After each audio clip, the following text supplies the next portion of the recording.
Good morning, ladies and gentlemen. Welcome to my new video. In today's video, I'm going to be talking about a special subject. Why I think all of these stories are all over the YouTube, all over the news, that Chinese economy is about to collapse is absolute bollocks, absolute BS, guys. And I'm here to explain to you why. So just to give you guys a laugh, I'm going to show you some examples of people predicting that China's economy is about to collapse. The first one, it says China expert. We should have worried about this long time ago. And guess who the China expert is? None other than Gordon Chang himself. And this guy many of you who don't know who Gordon Chang is, this guy has been predicting Chinese economy to be collapsing for 20 years. He has written 2 or 3 books about it, and every one of his prediction has failed, and apparently he's still a China expert. And this is absolutely ridiculous. It's coming from Fox News, and it's absolutely hilarious, guys. This guy is saying it's the end. China economic collapse just got worse. 1.4 million views. End of an era. This guy is saying it's 29 days it's going to collapse. 1.7 million views. I mean, people are they that really stupid? Ahead of schedule. China is done. You know, most people will lose everything. You got the Chinese economic crisis. You got all of obviously the Weon here. You got the Chinese collapse has begun. Chinese crash.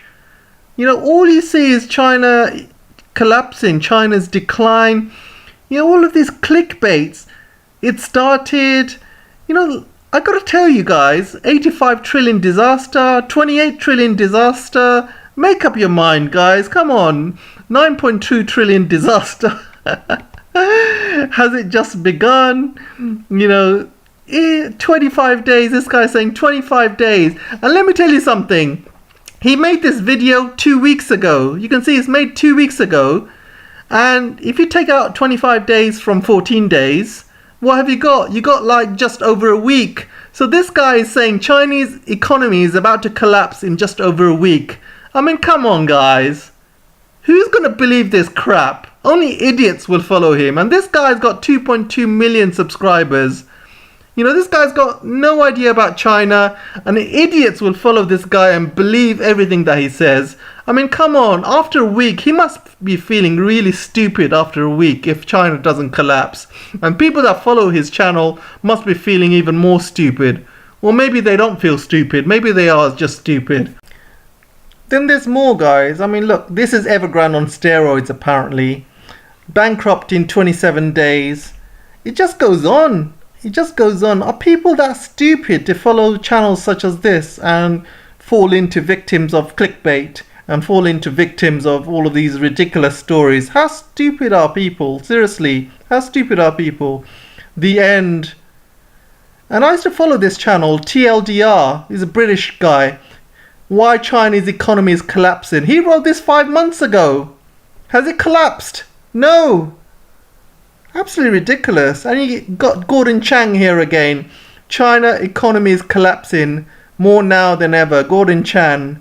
5 years ago. Look, 5 years ago. I mean, come on, guys. Seriously.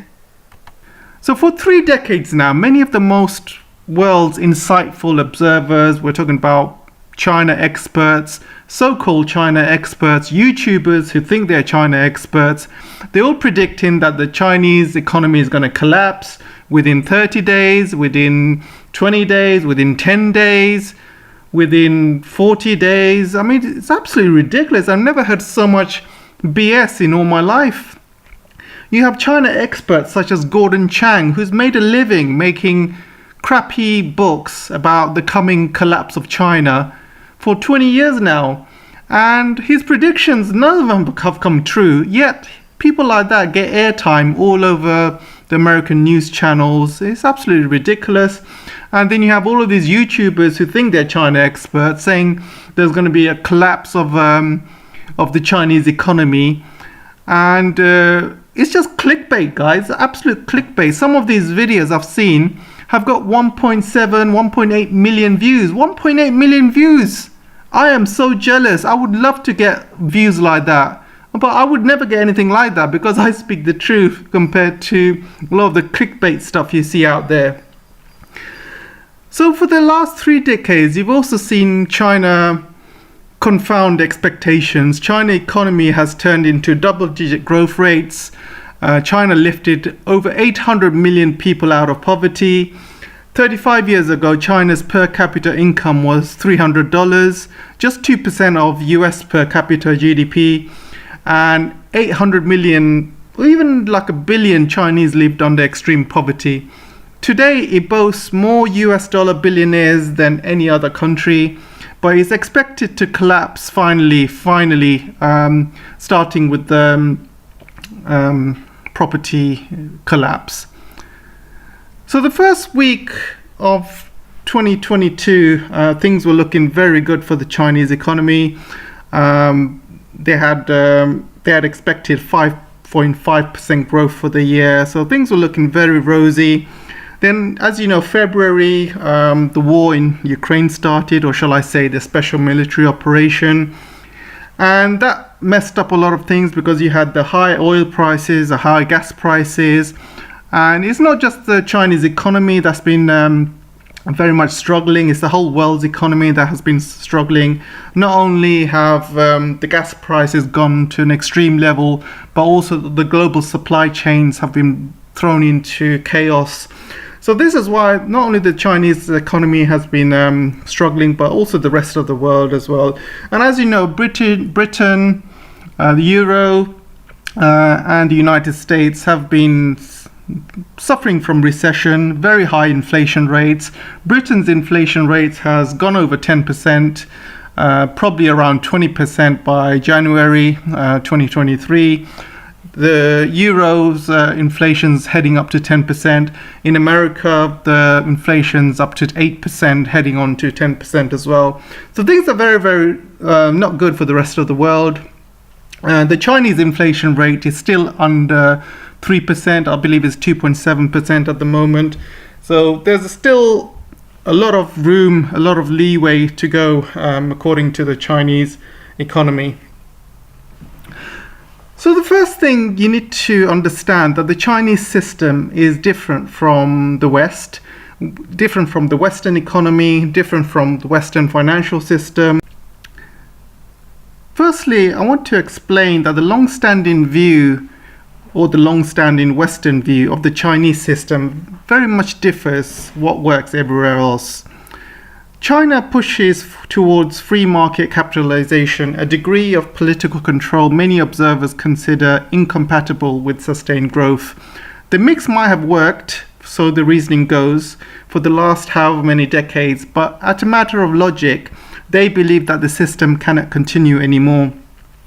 Observers advance this hypothesis on a sliding scale, beginning at one extreme with the view that liberal democracy is the only solution to the fundamental problems of human history. Contrast Chinese leaders' push for control with how these markets need to be self-regulating and free.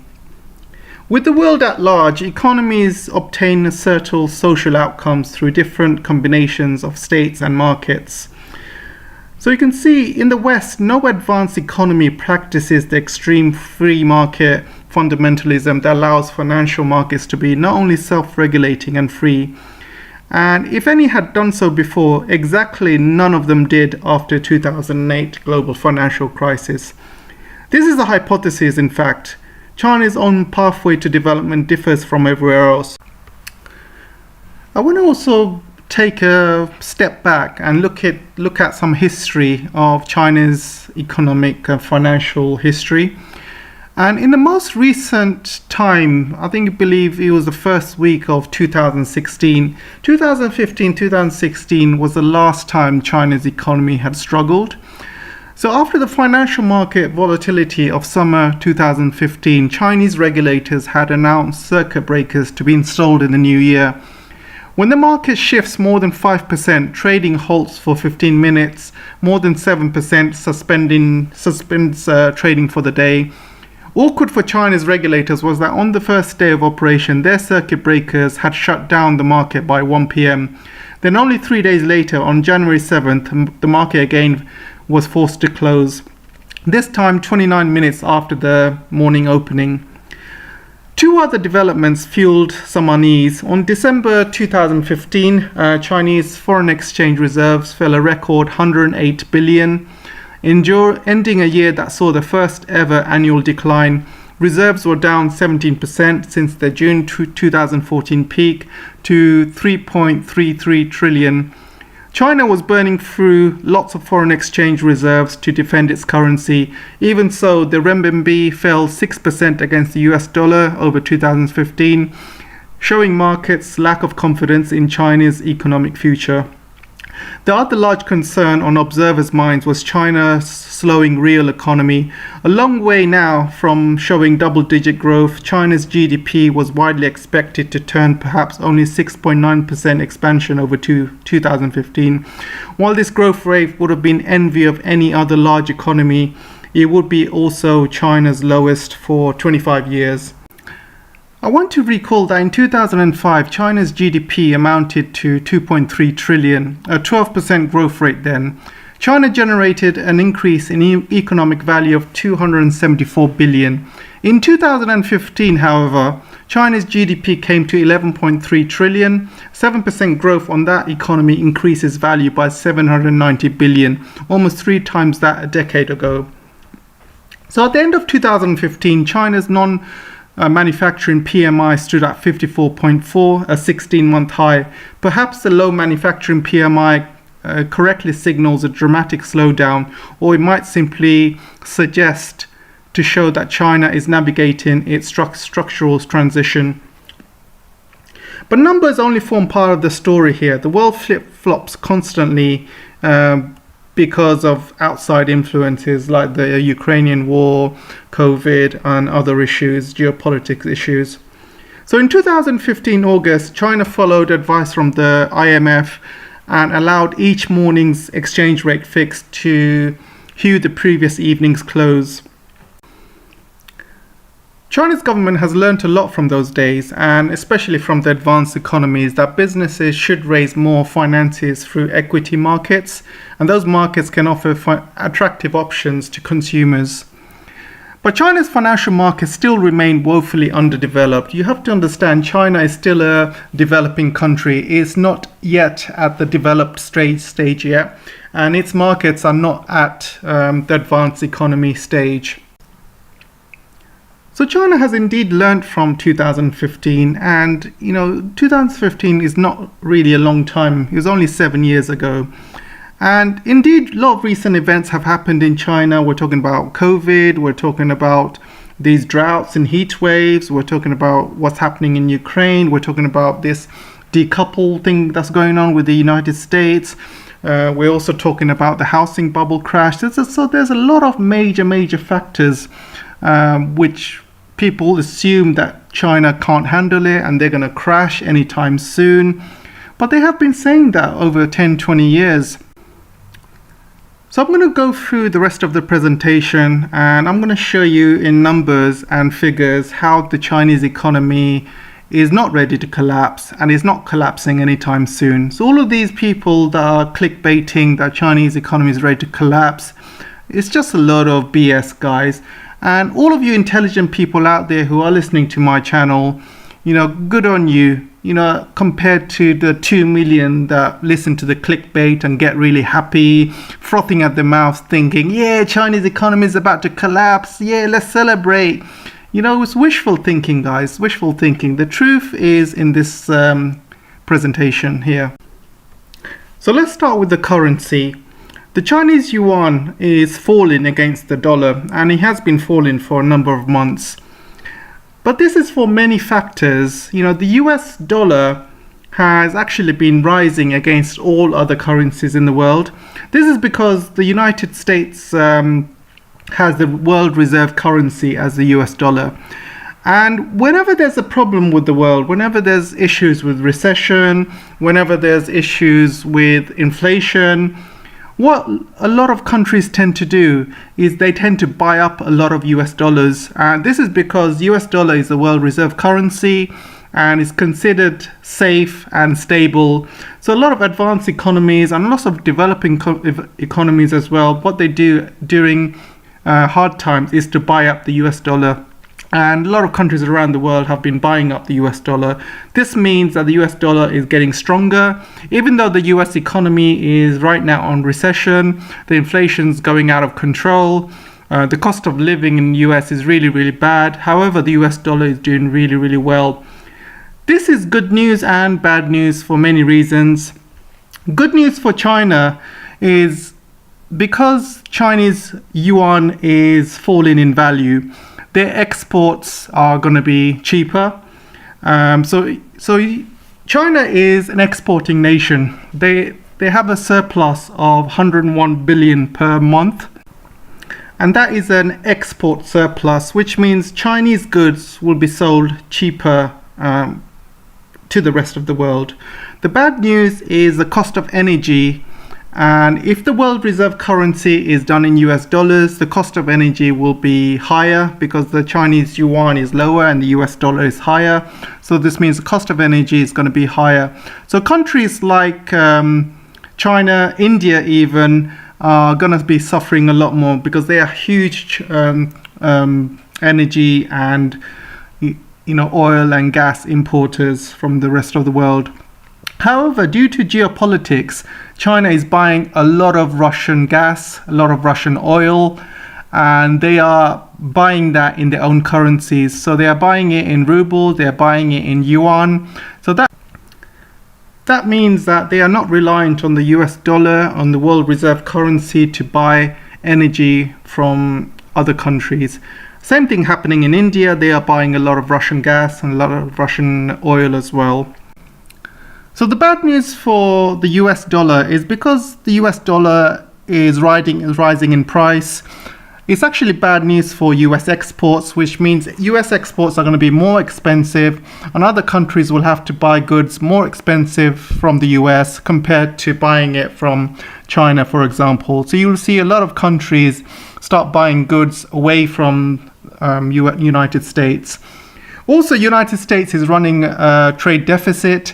Their trade deficit is around 89 billion right now.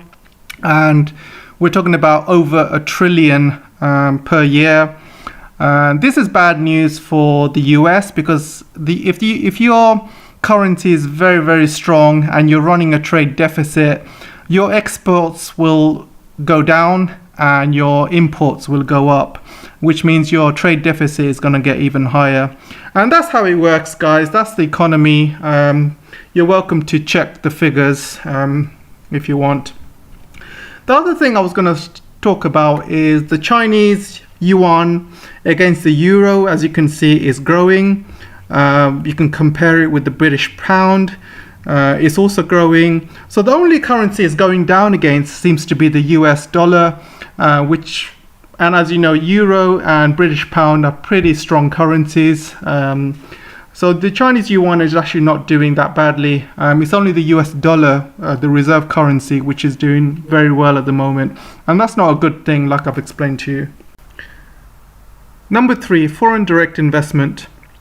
So foreign direct investment is basically an indicator of how much confidence a country has for foreign investment, for other countries to pour money in. So all of this talk about USA decoupling from the Chinese market, it's a load of BS, guys. It's not happening.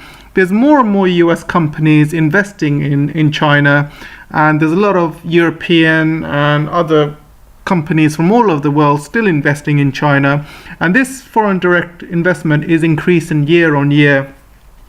And it says here it has expanded 17.3% in the first 7 months of the year. In US dollar terms, the inflow went up by 21.5% year on year to 123.92 billion. So you can see that's a lot of money of foreign direct investment coming into China, and this is growing year on year. And if there was no confidence whatsoever in the Chinese market, or if you think that the Chinese market is about to collapse, why would anyone, invest money in a country that's about to collapse? It doesn't make sense. So All of these people that are saying the Chinese economy is about to collapse, why would anyone invest money in that market then? Right? Just think about it. If the Chinese economy was about to collapse, then surely it makes sense for companies to pull money out rather than push money in. And you can see here, during this period, investment from Republic of Korea, the United States, Japan and Germany climbed by 44.5%, 36.3%, 26.9% and 23.5% respectively. So these are huge numbers, and all of these talk about the Chinese economy is going to collapse. There's all this decoupling going on from the US and other countries. No, the numbers doesn't tell you that, guys. Numbers doesn't. Number 4, GDP. So the GDP forecast has been lowered by Goldman Sachs and by Nomura. So Nomura has cut China's GDP growth to 2.8% from 3.3%, and Goldman Sachs had lowered it to 3%. So which is still not bad. You know, you got to compare China's GDP growth compared to the rest of the world. And as you know, the rest of the world is having some severe recession, and looks like they're going to be under recession for a long time. The Eurozone is under recession, the US economy is in recession, and definitely the British economy is in recession. Previously, recession meant that if your economy has lower growth for 2 successive quarters, then your economy is under recession. However, the definition of recession has changed, and they've changed it very recently, but previously it did mean that. A lot of people seem to think that the Chinese economy is under recession as well, and again, under the previous definition where you have 2 quarters of negative growth, China has not had that. So why are they moving the goalposts this late in the day, right? You know, China is not under recession. There's a lot of people I've seen online, a lot of economists saying China is under recession. Definitely not under recession, not under the previous definition, and definitely not under the current definition either. So you might say to yourself, Chinese economy is growing by 3%, is really low. But you got to compare it with the rest of the world, guys. How much do you think the US economy is going to grow this year?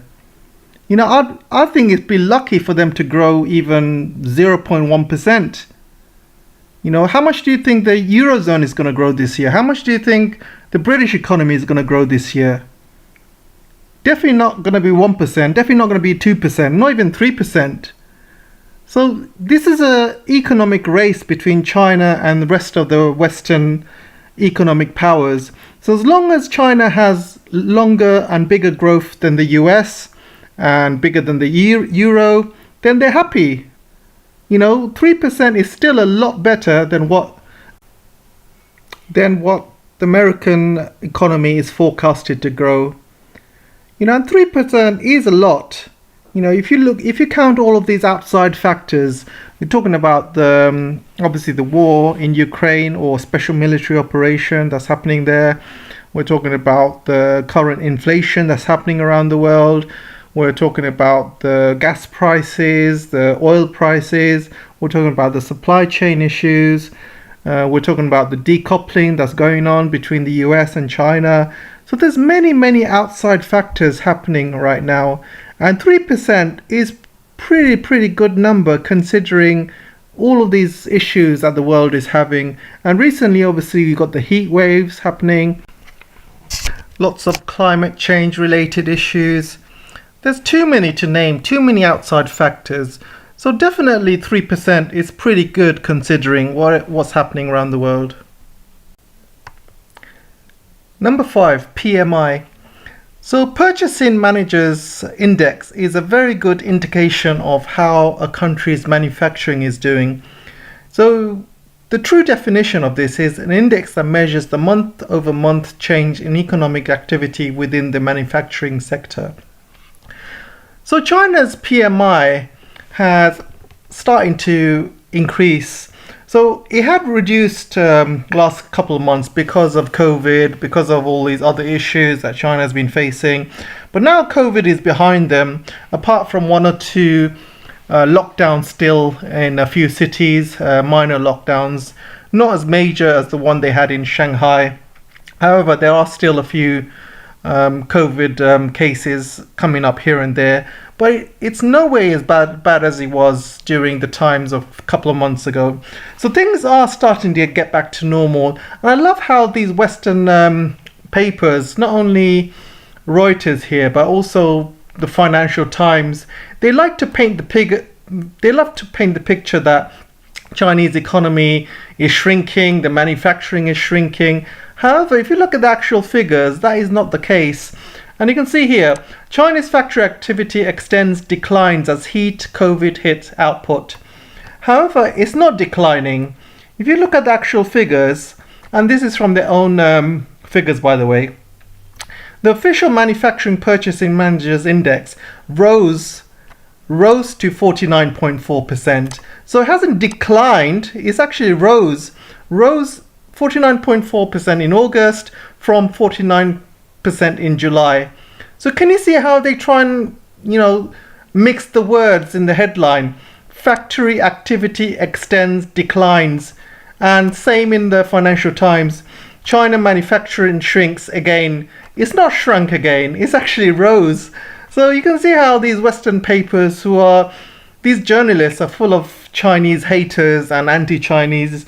They can't seem to write anything good news about China. So they love to kind of, clickbait people with false headlines. But if you read the actual content, you will see that PMI has actually rose to 49.4% in August compared to 49 in July. And as you know, July China had a lot of issues, and now things are starting to get back to normal.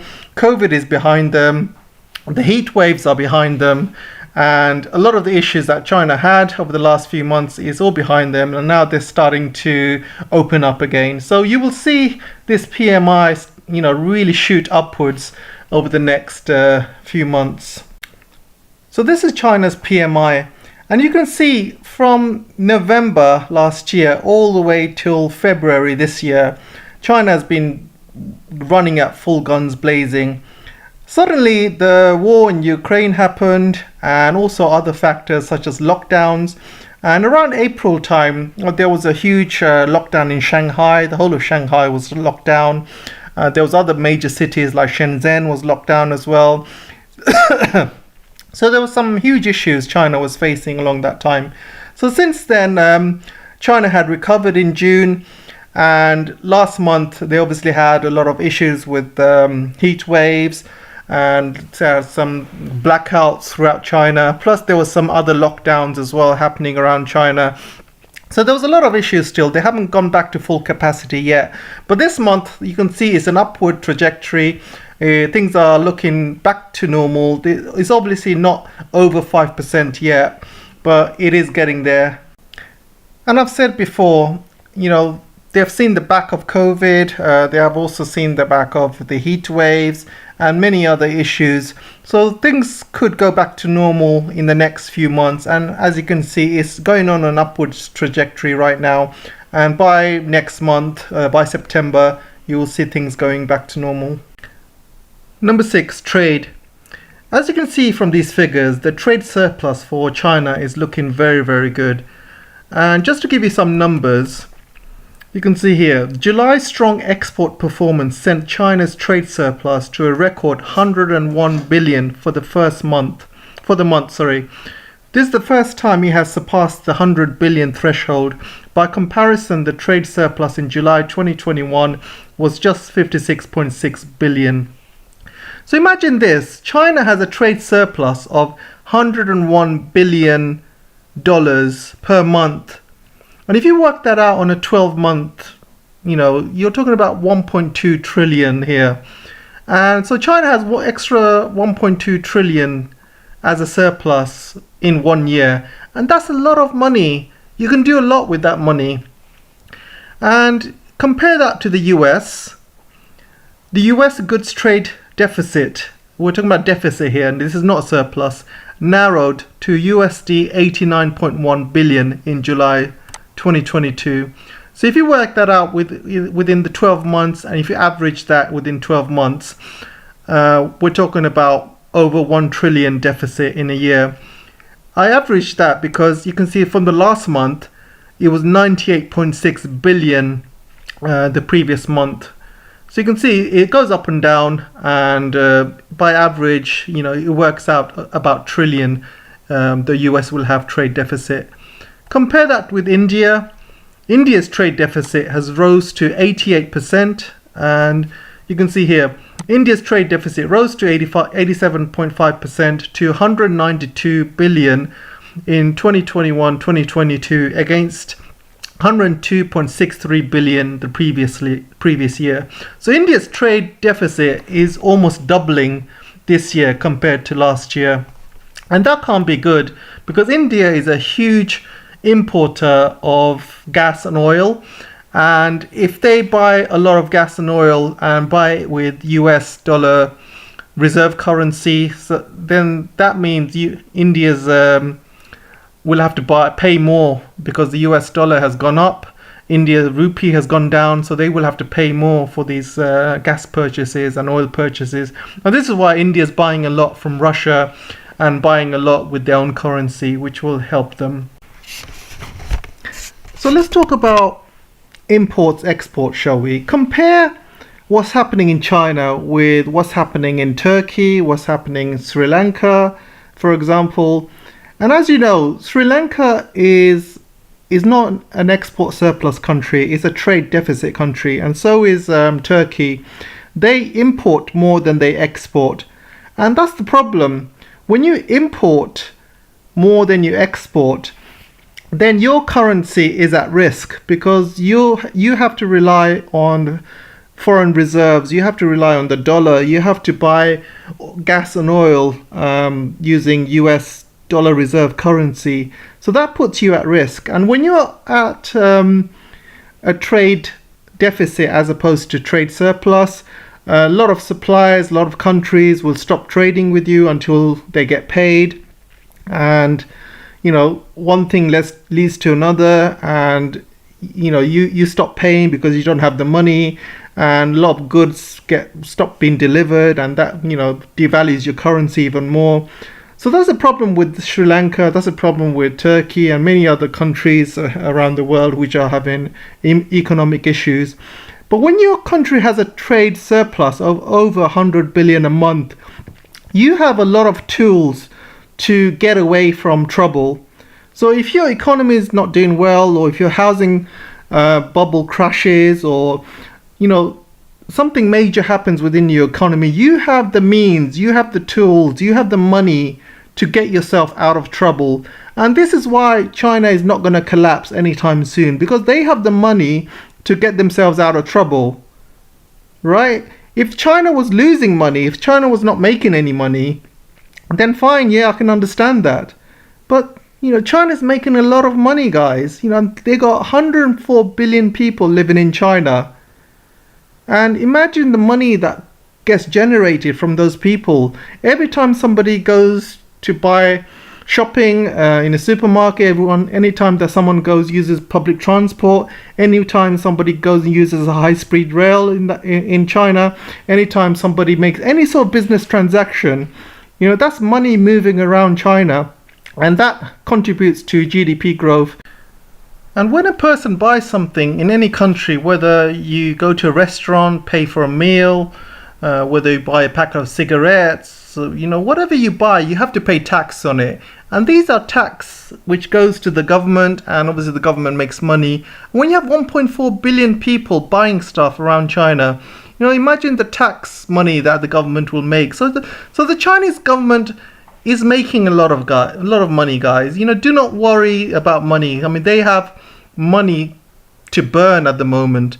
And the Chinese are very wise with money. They say that each Chinese citizen, they save their money. They're very good at saving. They're very good at investments. What they do is that they buy properties. They look at the long term. Chinese people are very good at saving. So even though their consumer spending is very low at the moment, and this is because, there's been a lot of lockdowns all over China.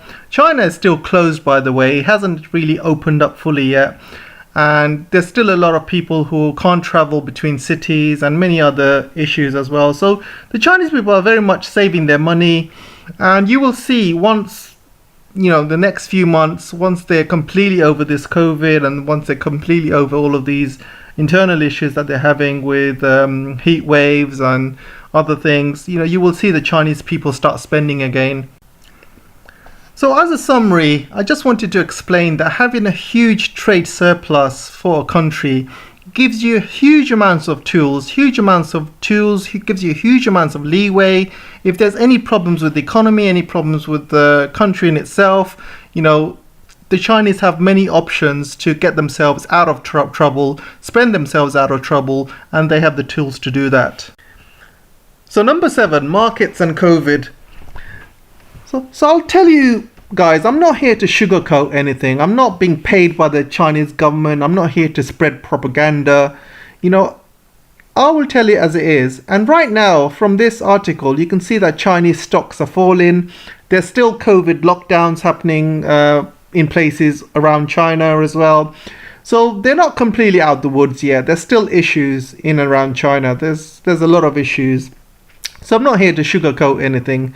However, I can tell you that things are not as bad as they were a few months ago when they had to completely shut down Shanghai. And Shanghai, as you know, is their main city, a huge manufacturing hub there. Loads of factories had to be shut down. They had to shut down Beijing as well. They had to shut down Shenzhen. So 3 major cities they had to shut down a few months ago. So it's no way as bad as that. No way. So only positive thing I can probably say is all of that stuff is behind them a few months ago. There are a few COVID shutdowns here and there, but very few and far between. And they will get over it. This Omicron virus is not major virus. It's not that dangerous as it was when the first virus came out last year, when things were really bad all over the world. So they will get over it, and eventually over the next few months things will get back to normal, and that's a guarantee.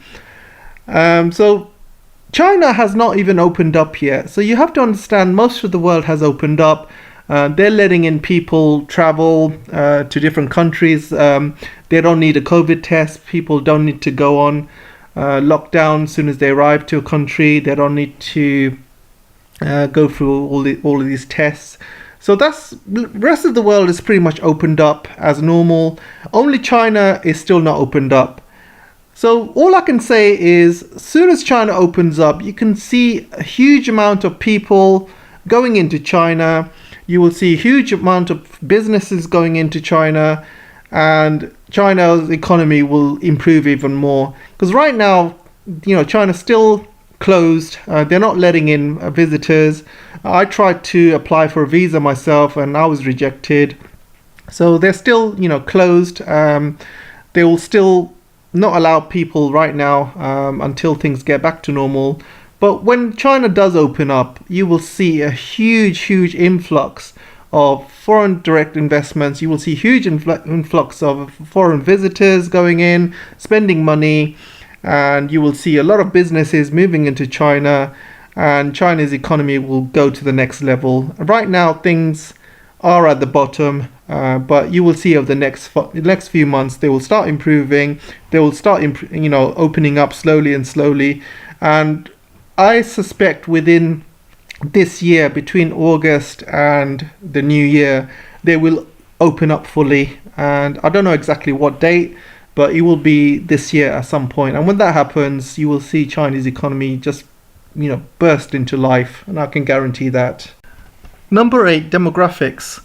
So there's a lot of reports, a lot of YouTubers who are very misinformed about what's happening around China.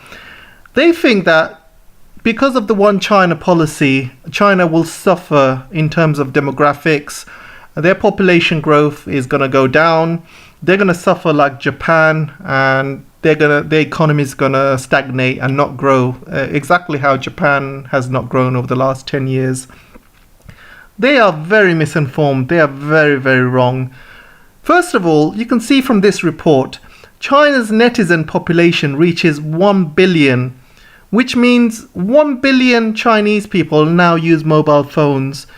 And this tells you a couple of things. Number one, 1 billion Chinese people are away from extreme poverty, which means 1 billion people are moving on to the middle class.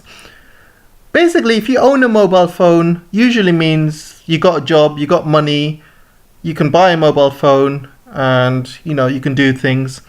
So if you're suffering from extreme poverty, obviously you can't afford a mobile phone, you can't do stuff, you can't pay for contracts because you're under extreme poverty.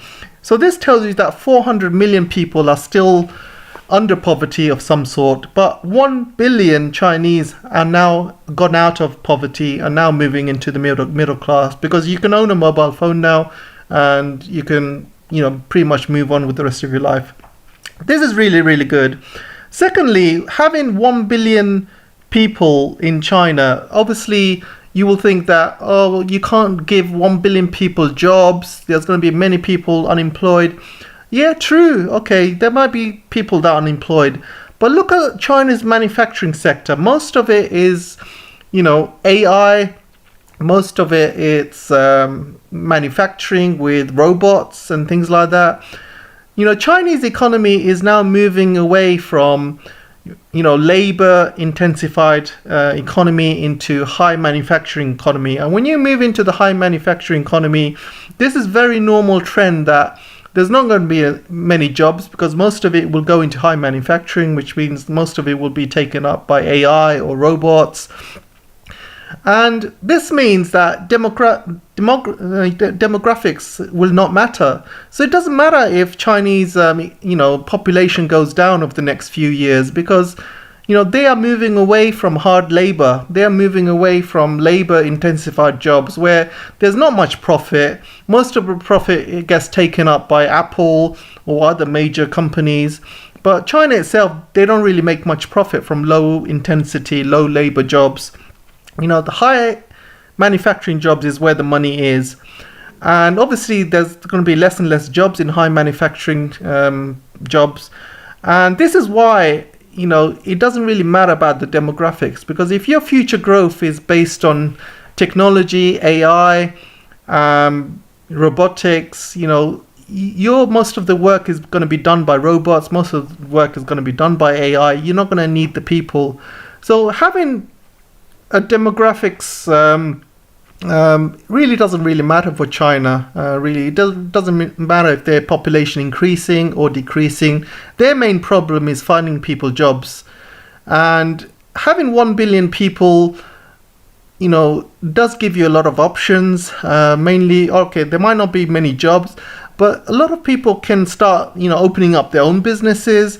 You got 1 billion people there, and if you're a business and you got so much customer base, you can open up any business and you will make money somehow.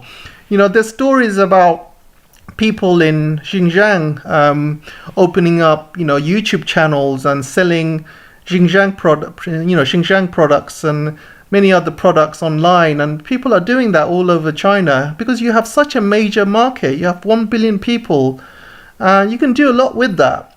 And having jobs, is not the end of the world. Like I said, you can open up your own business. You can do many things, because when you have a huge, amount of people, you have a really, really good infrastructure. There's everything in your path to succeed. And these YouTube channels that say demographics is going to cause a huge issue to China, their lower population means they're going to be lower GDP growth. That's not true at all. It's not the way China is moving, and China is realizing that, and they're already making preparations for that already. The future, we're looking at a lot of AI stuff happening in the future. There's going to be less and less need for manual labor in the future. So, it's going to be AI, it's going to be robotics. Demographics is not going to make any issues whatsoever. It all depends on a country's high value growth, high technology, and exports, imports, and plus local circulation as well, or dual circulation as the Chinese call it. And many YouTubers seem to compare China with Japan. China is not Japan. Look at Japan compared to China. Japan has got, a very, very small island compared to China. There's not much they can do with Japan right now. I mean, they are literally fully occupied. Tokyo and all of these and other major cities have grown as much as they can grow. They just don't have any space left. They don't have any space for renewables. They don't have any space for a growing population. They just don't have it. Japan is very different from China. China still is growing. There's still a lot of space that China can grow into. There's a lot of space for renewables, solar energy, wind power. There's so much more potential that China can do with their country compared to Japan.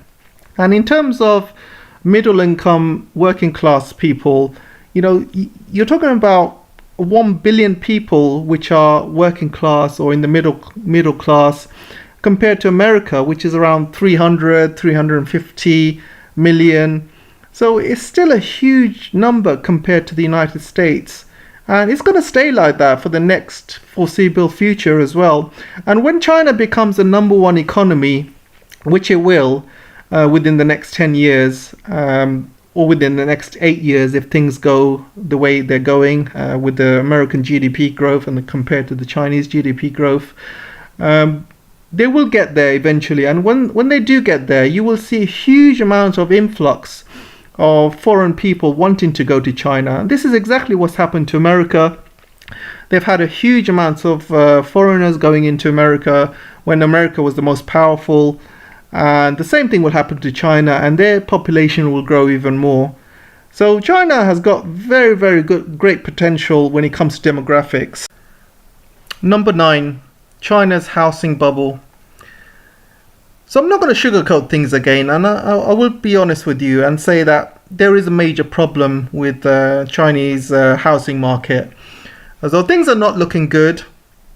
However, President Xi Jinping had said that Chinese homes are for living, not for speculation. And all of this is actually man-made. All of this crisis that the West is talking about is all been man-made. And it's been man-made because the Chinese leadership knows that there is a huge Chinese housing market bubble, and it's going to burst eventually. So what they've done, they have manually burst it before it got too big. So this is why they created the 3 red lines last year. And the 3 red lines, when they created that, they put it into they implemented it, and one of the first property developers to completely fail that 3 red lines was Evergrande, and followed by a few other property developers as well. So the Chinese probably underestimated the amount of issues this would cause, and obviously you got Evergrande, which is China's one of the biggest developers, and they've got assets worth 300 billion. So we're talking about a huge number here, huge amounts, and plus, one thing leads to another. The property industry has many suppliers, so many suppliers were being affected as well. Workers, a lot of people got laid off. So it has caused a lot of issues. However, this had to happen sooner or later. And what the Chinese government has done with the 3 red lines, they made sure this happens sooner rather than later. So if they went and not did anything, this could have gone unchecked for years, and the bubble would have been much, much bigger, 5 years down the line or 10 years down the line. So this bubble eventually had to burst sooner or later. So the Chinese government decided to burst it now. And yeah, there is trouble, there is issues, but I believe they will work through it. You have to understand, properties are like assets. So you will always make money from properties. So a lot of these property developers who are going bust, the Chinese government are buying these properties off them or taking it off them, and they are finishing off these properties and they're giving it to the people. And because the Chinese government do not want huge riots in the streets and people losing properties and stuff like that. They do not want that. So they will make sure these properties get built, they get finished, and they are given to whoever's paid for them. So they will do that. They have the money, they have the facilities, plus they will learn from this experience as well. And they will never ever let this bubble get this big ever again. Unlike the Chinese government have said, like Xi Jinping has said, houses are made for living, not for speculation. So the Chinese economy has been growing over double digits for the past 20-30 years, but most of it has been growing because of property. So the GDP value was pretty fake because it was based on property values, and property values were shooting up in China. A lot of Chinese were getting rich out of it. They were buying properties, selling them, making a huge profit. A lot of millionaires were being built in China because of properties. And properties is what the Chinese are mainly using to put all of their money in. However, things have changed last year. Last year, the Chinese government have realized that they cannot use property to increase their GDP growth anymore. They have to grow it with real GDP growth, which means they have to look at their manufacturing. They've got to look at real high technology GDP growth, things like selling EVs around the world, selling renewable technology, renewable solar panels, wind turbines, things like that. That is real GDP growth. When you have an industry, when you have a manufacturing industry within your country and you sell it to the rest of the world, that is real GDP growth, not by using property. So the property bubble has burst in China, but they have done it. It's a man-made property bubble burst. It's like grabbing a pin and bursting the bubble yourself, and that's what they've done. And they've realized they cannot indefinitely grow their GDP using property values, because property values is not for speculation, it's for living in, and that's what they want. They want people to live in them, not for speculation. So I believe they will get over this hurdle, and it is a hurdle. They have the means, they have the necessary means, and like I said, properties are assets. End of the day, when these properties finish building, when you build these properties, they get handed over to the people. These are still assets. These are not speculative bonds and shares and stocks. Like if you look at how Lehman Brothers crashed, it was because they used to give out lots of bad loans to people. But bad loans are not assets. Assets are properties. This is a completely different thing. So people who are saying that Evergrande will bring down China, or this property crash will bring down China, it really isn't. Yeah, it is a hurdle. I'll admit that, but it really is not going to bring down China. I believe China is doing everything they can to get off this hurdle. And once they get off this hurdle and things are back to normal again, things will be much, much better for the Chinese economy. I can't say the same for the Western economies though, because the property bubble for the Western economies is still growing. I know for a fact in the UK, people just can't afford properties anymore. You can be a couple, both of you could be in high earning jobs. You just together, you can't even buy properties anymore because they've gone so high. So the property bubble in the West is still growing. So that is still an issue in the West, while China is trying to do everything they can to manage it before it gets too big. So that's the difference, guys. Number 10, infrastructure projects. So this year, China is investing over 6.8 trillion yuan, about $1 trillion of government funds available for construction projects. And this is 3 times more than it was this time last year. And this article is from Bloomberg, and you can see so far this year, China has approved investment projects worth 3 times what was approved this time last year. So 3 times as much. And according to Bloomberg, it's costing around 1 trillion. However, I'm looking at some Chinese websites, and one particular one called Sitao.com, which is a very good Chinese website. I love Sitao.com because I've got a degree in civil engineering, so I love infrastructure projects. I love hearing construction projects all over the world. So you can see this is one of my favorite websites.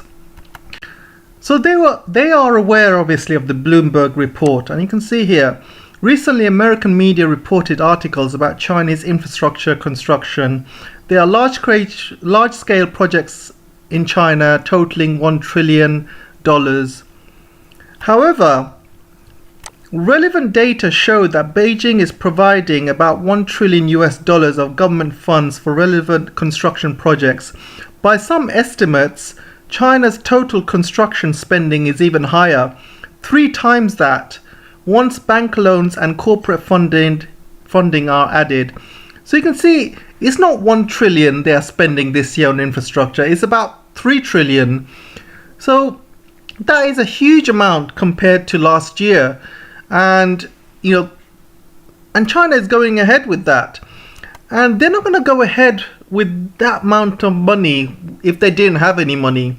And when all of these infrastructure projects happen, it creates jobs, it creates wealth, and it's for the good of people. For example, all of these high-speed rail links linking all of these Chinese cities by high-speed rail cuts journey time, and this means that people can travel between cities faster. They can work in one city, live in another city.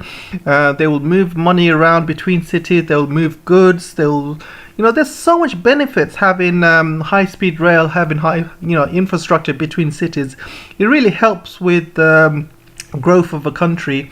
So I'm going to talk about all of the infrastructure projects which have been highlighted as what's going to take China out of this slump and into the next level.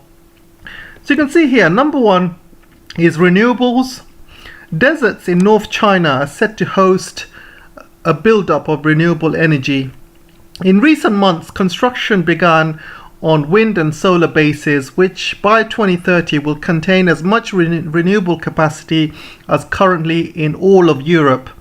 The first phase, about 100 gigawatts of turbines of solar panels, is due to be completed by next year, which will add another 450 gigawatts phase starting this year. Second phase will cost more than 3 trillion yuan. According to state media, ultra-high voltage transmission lines will transport the energy into densely populated eastern seaboard. China's state-owned grid company plans to build 13 of them this year.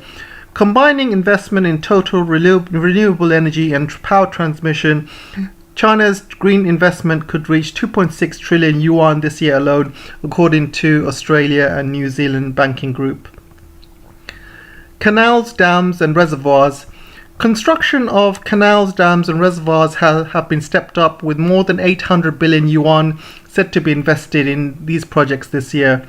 Most ambitious is a 200 meter long tunnel moving water from the country's Yangtze River into a reservoir that will feed northern China. This scheme is known as the South-North Water Transfer Project. It will be the world's longest water tunnel, beating the current record holder in Finland, and parts will be as deep as 1 kilometer underground. So what I know is this South to North Water Transfer Project on the eastern side and the central side is almost finished. They have a few bits and pieces to complete, and they have another western side which is still in the planning stage at the moment. And what I've heard today as well, they're also building another canal which will go from the Yangtze into southern China, and which will reach the South Asian countries as well, ASEAN countries, and they're spending billions and hundreds of billions onto that as well. China is also building a lot of reservoirs. This year, China has learnt that they have a major issue with drought, with water levels reaching very low levels this year. So what China is going to be doing is building up a lot of reservoirs over the next 5 to 10 years. They want to try and keep as much water as possible. They're also building a lot of green cities, and these green cities will be able to keep water, rainfall, and they'll be able to recycle water much better and more effectively. So you have China building the urban infrastructure, including urban roads, gas and water pipe networks and parks, is the most popular choice of spending by the local governments, which will account for the bulk of China's infrastructure spending. The latest plan includes linking together existing cities into a single area. For example, a zone approved around the city of Xi'an in March has a current population of 18 million people. After decades of concrete sprawl, the focus is shifting towards greener cities. Central China's Songya Lake Ecological New City, which began construction this year at an estimated cost of 200 billion yuan, has specified it will leave 70% of the area for green spaces and water. That's the same ratio of buildings to natural space as in under construction of the city of Yong'an near Beijing, which planners around the city are taken as a model after it was championed by President Xi Jinping. High-speed rail. I don't have to remind you about the amount of high-speed rail China has. China has already 40,000 kilometers of high-speed rail, more than twice as much as the rest of the planet combined, and dozens of big-ticket projects are still ongoing.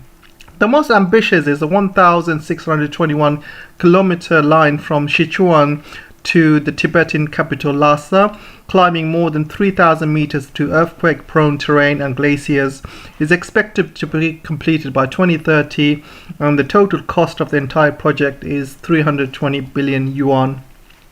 China said this year is planned to have 70,000 kilometers of high-speed rail by 2035, and that implies a 40% decline in the amount of track built each year compared to the pace set over the next 5 years. In other words, while China will continue to outspend the rest of the world on rail, its spending could gradually decline.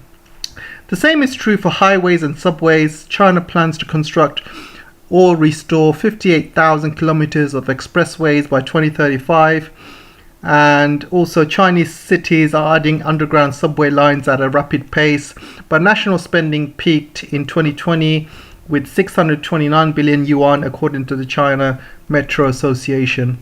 And you can see the map here with the amount of lines China has with high speed. And I have to say, this list does not finish the whole amount of infrastructure projects that China is doing. There's a lot of stuff from this list that's not on the Bloomberg list. For example, they're building a lot of 5G masts. They are building EV infrastructure all around China as well. So there's a lot of work that's ongoing which is not in the list. And you can see here as well, in July 2022 alone, a total of 3,876 major projects have been started in China with a total investment of 2.393 billion yuan. Amongst them, infrastructure projects are still one key areas of intensive construction in various places. So you can see, just the month of July alone, they are spending about 500 billion US dollars in terms of those yuan to dollar figures, and it's going to be ongoing. So there's huge amounts of infrastructure projects they're doing in China, and with all of these 10 reasons I've given you, this is why the Chinese economy is not going to collapse. And if you believe that Chinese economy is going to collapse in 20 days or 30 days, then you are, I'm sorry to say, an idiot. If you do not believe all that stuff and you're here to subscribe to my channel, you love listening to the truth, you love listening to what's really happening around the world, then you are one of the few intelligent ones, and I have to take my hat off to you guys because you are very much a minority. You have 1.7 million people subscribing to all of these idiots out there on the internet, on the YouTube, listening to all of this crap, being brainwashed. But you guys are following the truth, you guys are following the right channels, and I completely commend you guys. So if you haven't subscribed already, make sure you subscribe. Make sure you like, comment, share, whatever you can do to support the channel. Make sure you join my Patreon. Make sure you join my locals even. And I'll see you in the next video, guys. Thanks for the support, and I'll see you soon.